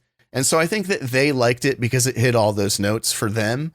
But it just wasn't for the rest of us. It just wasn't an enjoyable movie, in my opinion, in almost any way whatsoever. Like just because there were some cool kills in it doesn't make me go, oh, I'm glad I spent an hour and a half of my time watching this movie. I'm not saying a movie has to fucking, realign your perception of drama or fear to be good, but like you should at least understand what's driving every character. Like it was so just disjointed. It was a mess, dude. And I couldn't wait for it to be over. Also, speaking of the lady who comes back, the original survivor, she comes back for like fucking 6 minutes and then she dies. Yeah. So why the fuck was she even in the movie? It was totally, there was no like passing of the torch. It was just like she showed up and she was just as incompetent as everyone else. They paint her out to be this big badass, like her returning to town is like the sheriff's back in town. She's just as much of a jackass as everyone else. She literally has him cornered in a room with her shotgun pointed at her. And she goes, just lets him walk out. What are you fucking doing, asshole? It was just a very frustrating movie. Yeah. I don't have much else to complain about. I mean, I kind of interjected there about the bus scene was extremely triggering for me bussin'. Because it was fucking not bussing. It was terrible. It was bad Bussy. I got him. Episode 56, Bad Bussy. I might have to do that, actually. I'm going to write that down. It beats organically. Yeah. I'm doing Bad Bussy. Yep. Bad Bussy's good. Bad Bussy. Bad Thrusty. Just kidding. That means throat pussy. Anyway, next. Well, hang on. Do I have final thoughts about? No, I don't really. I thought the ending was extra dumb. I said this already. After he was shot multiple times, I'm just. There's no stakes in it for me if I know he can never die because it's not surprising when he shows up again. It's like, oh right, okay. We're just at this point we're just playing a guessing game as to when. And at the risk of opening up a can of worms and really alienating friends and fans, I'm gonna do it anyway. When you're like, well, a lot of horror fans are like, oh, well, the story's bad, but it's a horror movie. And, oh, well, the characters are bad actors, but it's a horror movie. Okay, well, then what are you left with at the end of the day? Are you telling me that you just like watching slasher films to watch the myriad ways they will murder people? Because if so, I'm concerned for your mental well-being. That's what I was worried about alienating people for. Like, if you're watching slasher movies because you like watching people get cut the fuck up, you might want to go talk to somebody. And I'm not even saying that to be funny. Like, that's the way you put it. I've heard people make excuses for horror films before to the point where I'm like, well, then what did you get from it? That do you find bad acting entertaining? Because let me introduce you to the Toxic Avenger. There's not a ton of horrible murders in it that you have to watch and that get embedded in your fucking subconscious. I don't know. I'm digging a deeper hole for people who like horror and are listening to me right now. Again, I'm sorry. My intent was not to just shit on it for the sake of, and I promise, I really mean that. I'm not shitting on this movie just to be contrarian or because I'm trying to be hurtful. If you liked it, I found nothing redeeming about this film. Yeah. I did not like it. I'm sad I didn't like it because if you recall last week, Derek said, oh, it's from the guys who did the Evil Dead remake, which I really liked. Mm-hmm. And I was actually kind of excited for this. And there were some neat kills, but to me, the juice was not worth the squeeze. Yeah. And this has been Reviews with Chris Reed. Anyway. Can we talk about the thing? I want to talk about the thing. Let's do the thing. First off, fuck the internet. Now, let me tell you a little story. Tell me. Let me tell you a little bit of story all about how Just kidding. my I know this story. Peacemaker finale got flipped, turned upside down. I'm not going to do that anymore.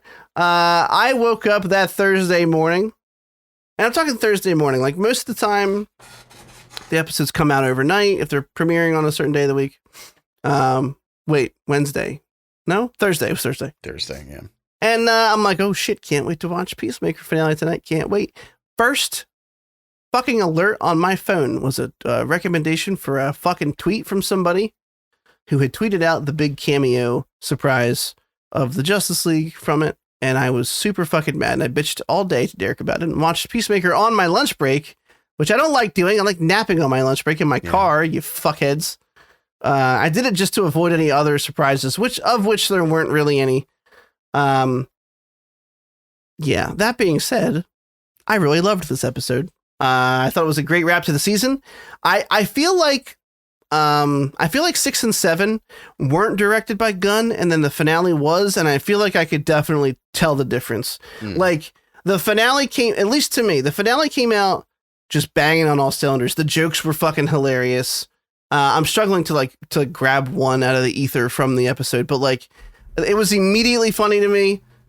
Even like the shit with like Eagly like dropping the helmet like in the middle of the woods, like their whole plan for the a lot of that shit was just really good to me. The torpedo joke, which I thought was going to be eye rolling, was the first time it happened because that's what I expected. And then when he used her to kill the cow, I was like, oh my God, she falls out. She's like, what the fuck? Yeah, I mean, I'm getting into really big details here. I like the finale a lot. Before I let Derek talk, and I feel like I say that all the time. I'm sorry. You're not my minion. You can talk whenever you fucking want. I just did 2 seconds.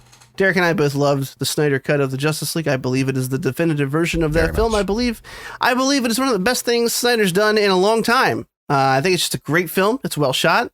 The story is actually good. Yeah, it's long, but that's because DC did things backwards and they had to fit a shit ton of character development and stories into one film. I mean, you're talking about at least 2 characters here, Cyborg and Flash, who had never appeared in anything else, had to have backstories fleshed out. Anyway, I digress.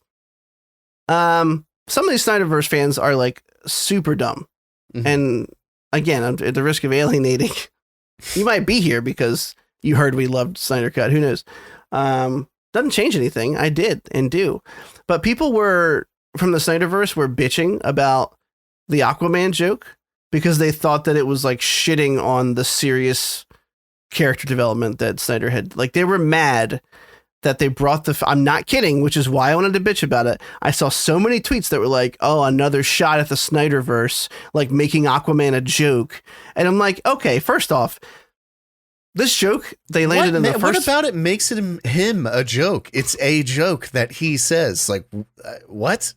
And also, it let me see Jason Momoa's Aquaman tell Barry to fuck himself, which was great, by the way. It's very cathartic. My Justice League curses at each other, or at one another. Fucking Avengers, let me hear Tony Stark tell Cap to go fuck himself, and then come tell me about it. It won't happen.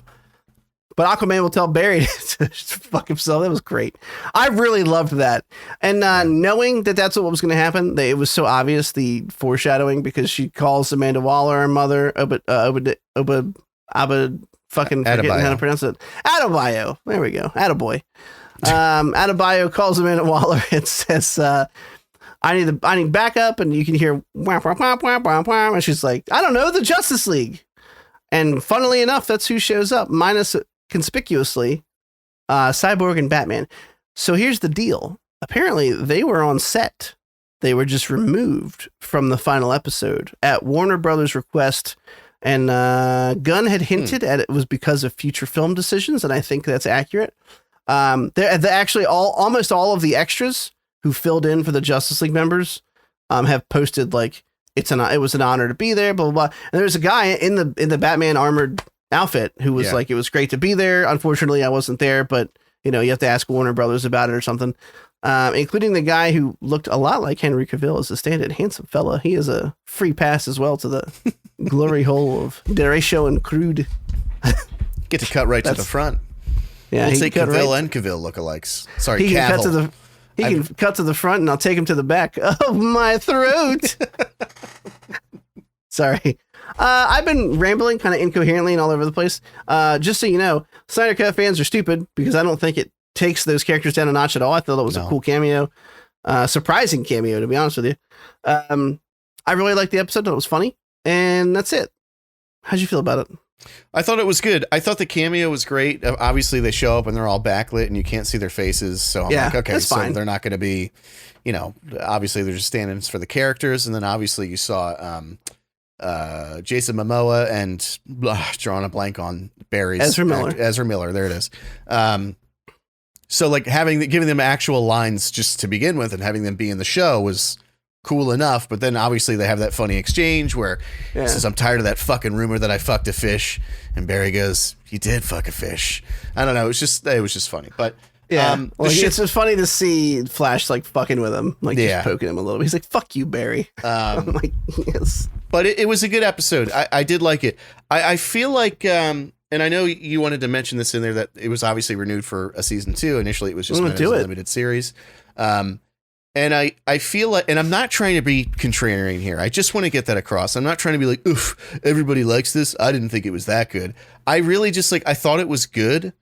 And I thought it was well done, but I feel like I do not have the level of admiration for it that other people do. I saw this dude go on this rant the other day on Facebook about how it was this like in-depth look into the human spirit and like the political applications of how we try to become better people. And I'm like, did we watch the same fucking show? I didn't see all that. Yeah, no, it was a bunch of fart and titty show. jokes. Yeah, it was just a goofy action show with good humor. Like, I didn't see that. I don't know. And so like, frankly, and I know you jabbed at me earlier about how I was kind of a sourpuss about them being renewed for a season. I was having a bad day. It's okay. But no, it's just, you watch the show. I go in with the understanding that it's a limited series. I always like limited series because I think they just tell a story. They tell it shortly, sweetly, and then it's just done. And then you can watch something else. And so like even leading up, like some of the later episodes, they weren't bad, but I was kind of like, yeah, I'm ready for the conclusion now to just like have everything come to a head and then it's done. And I feel like enough happened in this that it kind of should be clearly towards the end of the episode. They kind of left it ambiguous enough for a season 2. And I was like, I really hope they don't. And then they did. I'm not saying I'm not going to watch it, but I don't expect like this sort of direct tongue-in-cheek humor is going to like charm me forever. That's what I mean. Like 8 episodes is good. It's like under 8 hours. It just doesn't outstay its welcome. I'm not saying I know it's going to be bad because obviously I don't. But no, the episode was good. There was some emotional parts that happened in it,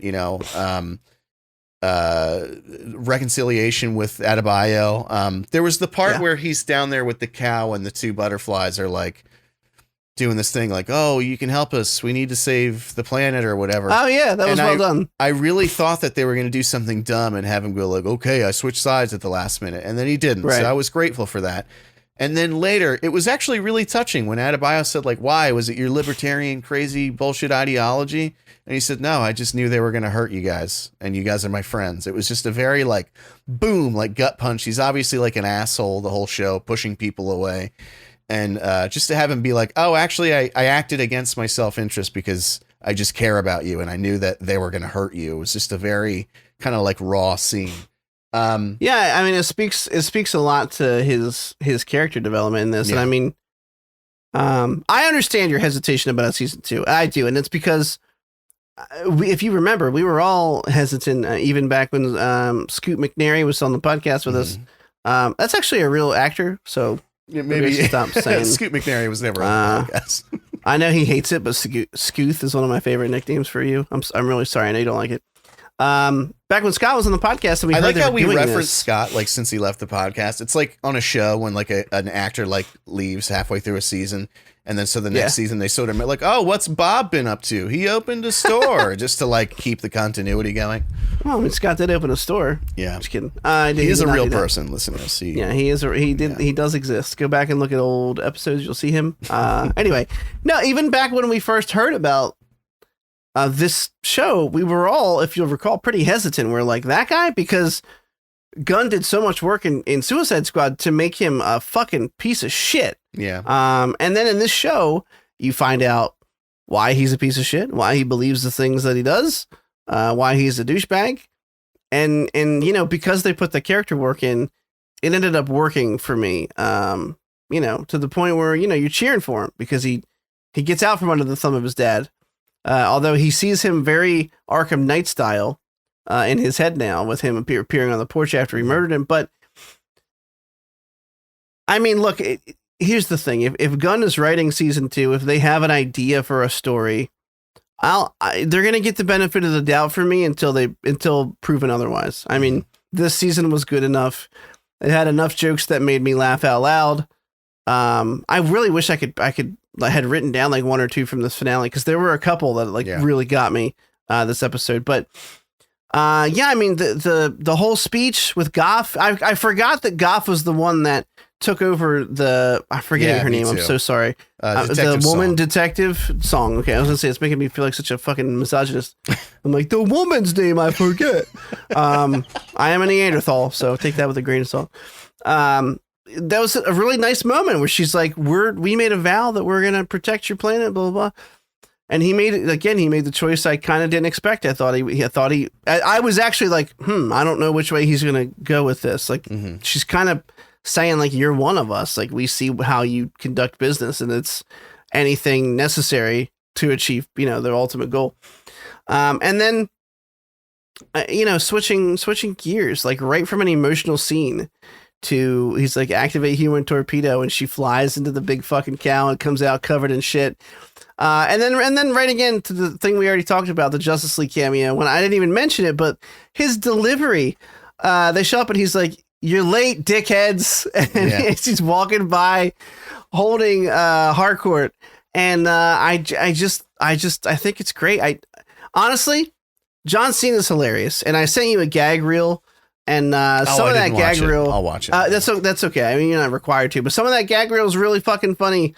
And I just, you know, I don't know. I think I want them to succeed. I just don't know what else you do with this guy.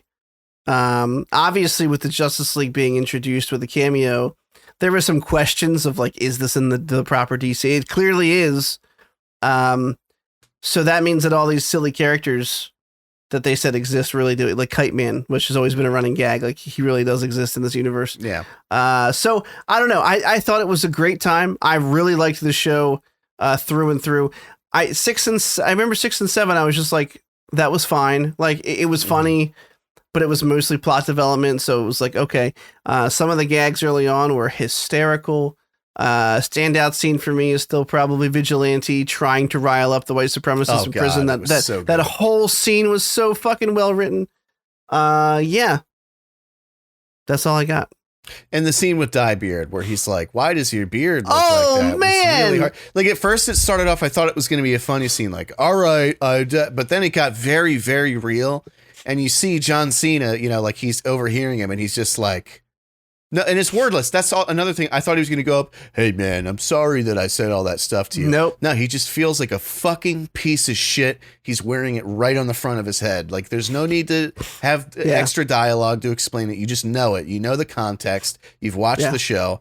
I thought that scene was, it was a gut punch. It was very, it came out of nowhere. Like you said, I mean, I thought it was going to be another Diebeard crack. Yeah. And instead he's like, maybe this human did it because he thought it made him look younger, and he felt like no one even noticed because he just felt overlooked all the time. And I was like, holy shit, we're doing a character study right now.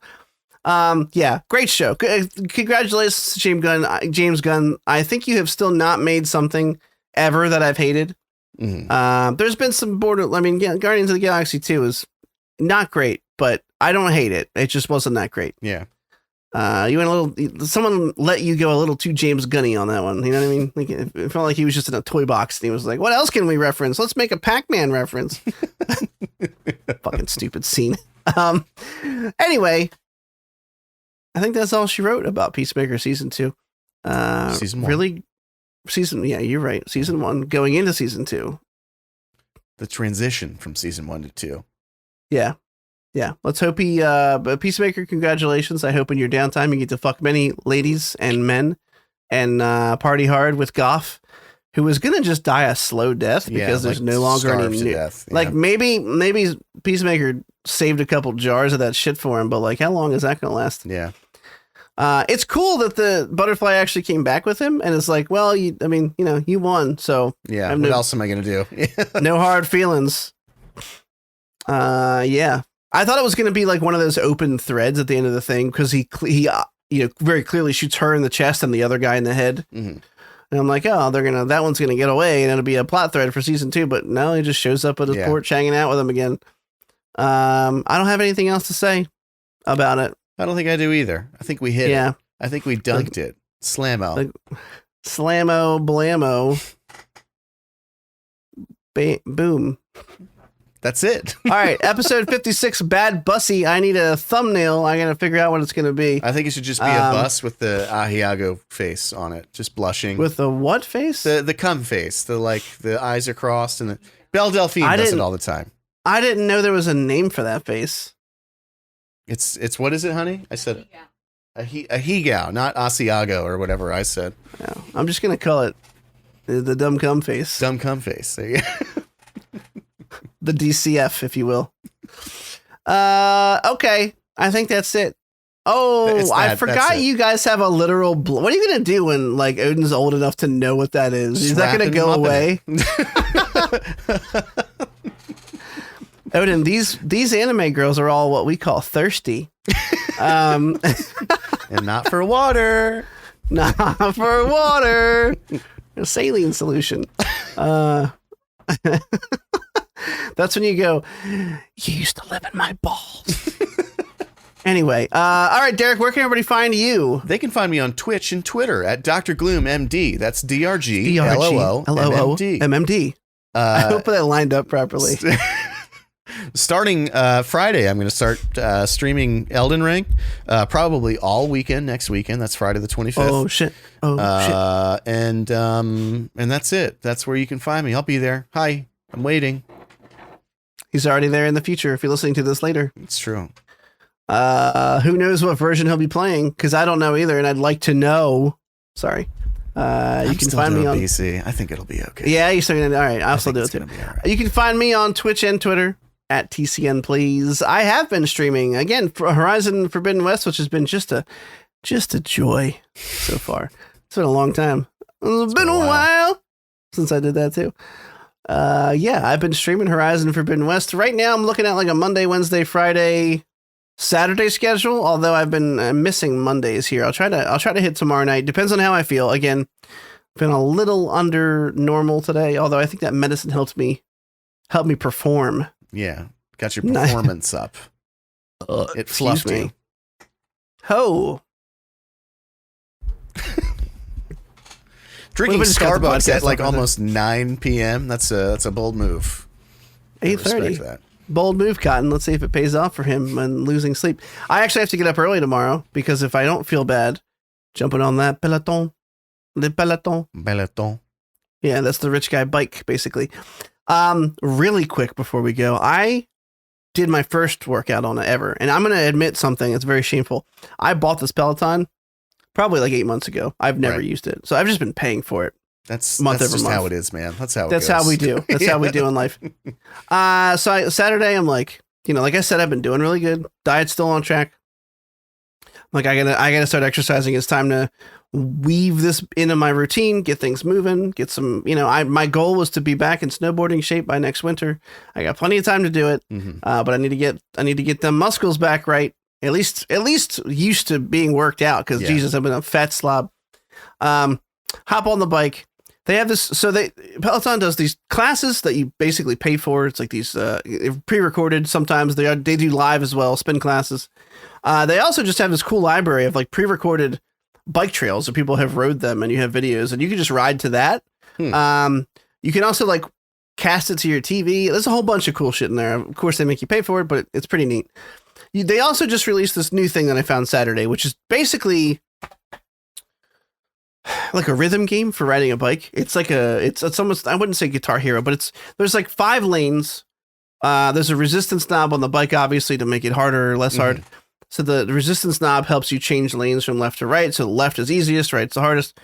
And they'll play, popular songs they must have paid the rights for. David Guetta, Green Day. There's a whole bunch of stuff that's like, generic, but whatever, it's good enough. And it's like, you have to stay in the right lane. So obviously it's making you switch resistances back and forth. And then there's like little charge up sections where you got to pedal real fast. And it's like like a booster thing. They make the whole thing like a video game for us nerds who want to cycle a little bit. Cycling for nerds. Each session, is like 3 songs together.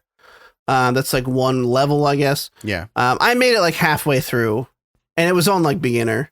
And I was like, holy shit, my legs are going to fall off. I'm not mad at myself for it. Yeah. I literally, you're never going to start off and like finish the prescribed workout ever. Like, I'm not even mad that it was on beginner and I couldn't finish it. I haven't like used my legs to do anything besides walk around my fat schlubby body for like months upon months. So I know that I'm not going to come out the gate swinging, but it was just it was a nice humbling reminder that it's going to be a journey. So, my goal this week is to just finish 1 or 2 of those.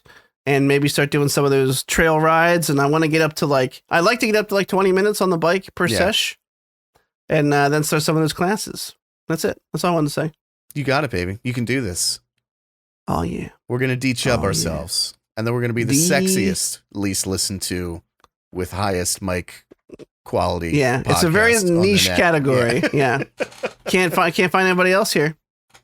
I think we're also going to start cross-promoting in some of these other podcasts. We're going to talk about that off stream, though.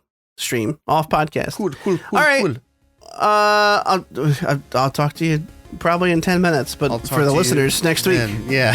See you then, pal. All right. See you later, guys. Have a good night. Have a good week. Bye.